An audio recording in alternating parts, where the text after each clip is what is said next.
Magandang araw mga ka-TH. Nandito ako ngayon sa isang lugar na kung saan makikita natin ang niyog na tad-tad ng markers mga ka-TH. Tingnan nyo mga ka-TH, oh. Ang ganda mga ka-TH. Mayroong G,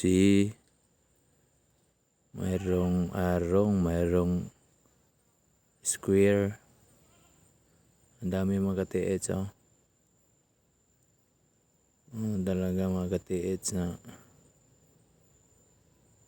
napaka namangha ako dito kasi iba ito sa mga niyog na nakita ko.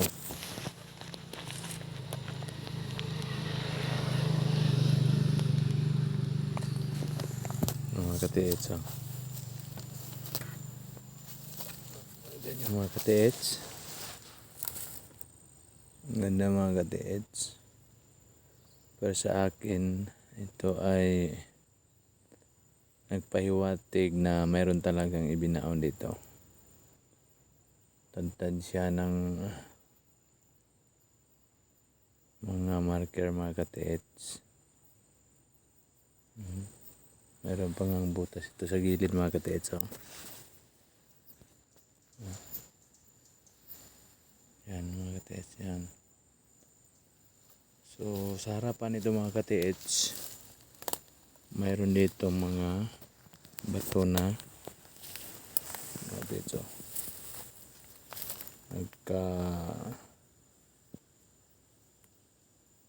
Mga ka-TH, saka kumpol dito mga ka-TH, oh. Yan. Circular siya mga ka-TH, oh. Ito ang harapan sa mga markers na ginuguhit sa niyog. Oh, mga ka-TH, oh. Talaga napaganda mga ka-TH. So malapit ito sa mga ka-TH, oh. Kawayan. Yan, kawayan rin yun. At saka dito yung kumpul-kumpul na bato. Ito mga ka-TH, oh. Circular.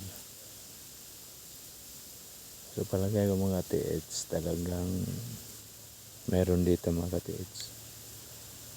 Kasi mayroong mga markers na nasa niyog.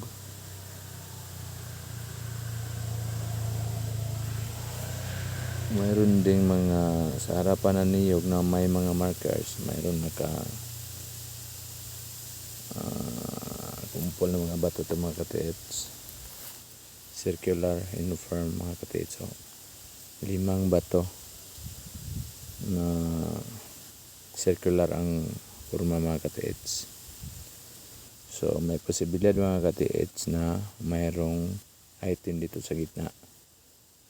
Kasi sa lahat ng mga bato dito, mayroon namang bato dito.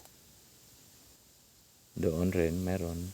Ito lang talaga ang circular ang form. At ito ay kaharap ng niyog na may mga markers. Maraming mga markers. Tingnan niyo mga ka-TH, oh. Ang ganda mga ka-TH. Talagang mapaisip ka. Ano yan? Paano ginawa yan, oh? So walang duda mga ka-TH na ang mga markers na ito ay gawa ng mga tao.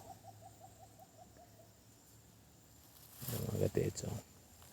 At mayroon pa itong palkata mga ka-TH ito.